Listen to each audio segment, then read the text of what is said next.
دعاء نوح عليه السلام: ربي اغفر لي ولوالدي ولمن دخل بيتي مؤمنا وللمؤمنين والمؤمنات ولا تزد الظالمين إلا تبارا.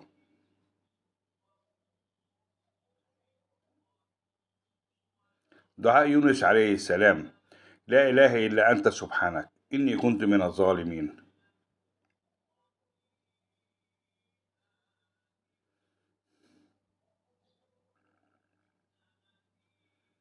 دعاء إبراهيم عليه السلام: ربي هب لي حكما والحقني بالصالحين.